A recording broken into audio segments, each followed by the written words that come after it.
Hi, welcome to Chao Time. In this week's episode, we'll be reviewing the Breitling Skyracer Chronograph. This watch was lent to me by my friends over at Daming Watches in Kaohsiung, Taiwan. If you're interested, please take a look at their website and contact information in the description below. The way I review watches is against a rubric that I've designed out of 70 points. I then take that score and multiply it by a value multiplier. If you're interested in the process, you can watch this video in the corner. The rubric link is available in the description below as well. Finally, I give a subjective opinion based on my feelings and emotional attachment to the watch. Because isn't that why we buy watches in the first place? So, let's get to it. Before we can begin scoring the watch against the rubric, we need to first understand what the purpose of the watch is. Why does it exist, and what design language inspires it? The watch is a luxury aviator tool watch. As such, these parameters will help me frame the review and give the review context. We'll start with the form, feel, and visual appeal of the case and bracelet. The first thing I noticed was how thick and heavy this watch is. Having said that, none of the shapes or edges are obtrusive or uncomfortable. In fact, it feels pleasant in the hand and reassuringly tough. The size and shape makes sense for a pilot's watch. It's a 43.5mm wide, 16mm tall, and 53mm lug-to-lug watch. However, the case shape and curves don't seem to have a theme, almost as if it was designed by a committee. For example, the lugs have gentle sloping angles, whereas the bracelet has sharp angular ones. The bezel has classic geometric shapes, whereas the pushers and crown guard are more amorphous. The bezel has a circular brush like a tool watch, ready to be handled roughly, yet every single other finish has a mirror polish. The pushers feel nice to use though. One component that does seem to fit the bill is the double dome crystal, as it is easy to see through, yet beautiful to look at. When turning the bezel, which in turn rotates the internal bezel, the action is smooth, but there is a bit of play.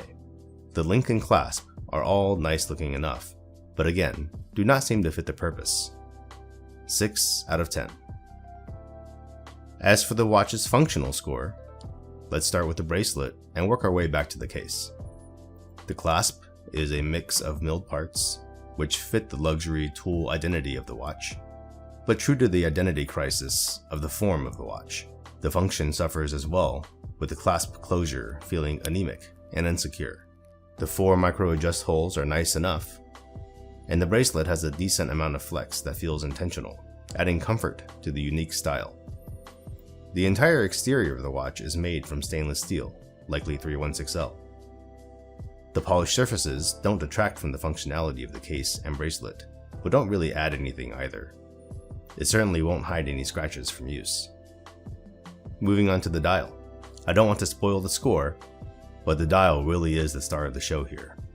The dial has a deep goulash sunburst pattern that, under macro observation, is really well executed. The applied indices sit high above the dial, giving the dial a deep 3D effect. The polished components, which include the applied Breitling logo, indices, and various hands, are all finished with a high level of quality, standing up to close observation. For a watch that has so many functions within the dial, it is commendable that it is so clean and legible. The center pinion has 4 hands on it, the hour and minute hand for telling time, and a minute and second hand for the chronograph. On the 9 o'clock register, there is another chronograph minute hand, along with the chronograph hour hand. The 3 o'clock register has a second hand for the current time. At the 6 o'clock position, we have a white date disc surrounded by a polished metal frame. The rotating bezel turns the slide ruler, which can perform logarithmic calculations. The applied indices are loom-filled, with the application being thick and even. It lasts well into the night, and I had no problem reading it if I woke up at 3 or 4 a.m. All around the dial are red accents that give just the right amount of contrast to the blue dial. When observing any of these parts, they all stand out for their quality and beauty, but when put together, they again seem a bit mismatched. The perimeter with the slide ruler markings are all so functional and tool-oriented, yet the goulash dial stands in opposition to it. The counterbalance on the chronograph seconds hand is large and bold, yet the hour and minute hands seem quite utilitarian by comparison. However, the dial does have a nice symmetry to it, and overall, I would say that the dial as a package is put together in a fairly cohesive manner. 9 out of 10 for both form and function. The movement behind the caseback is the caliber B27.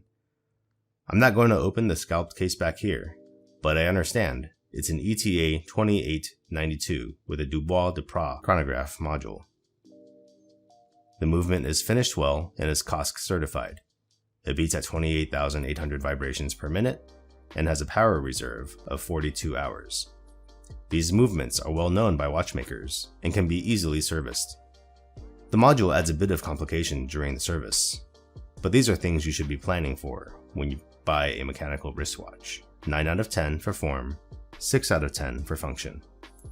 So far, the objective categories scored 46 out of 60. The lone subjective category, Heritage and Prestige, had me up at night thinking, analyzing, and researching. The brand has a long and interesting story, dating back to 1884. In their early history, they crafted their brand around making advancements in chronograph technology. In fact, Breitling was the first to create the second pusher that resets the chronograph. They were used by many sectors of the aviation trade, from pilots to aircraft designers. They made use of the slide rule in many of their watches. However, the brand is still attempting to find its niche in the current marketplace.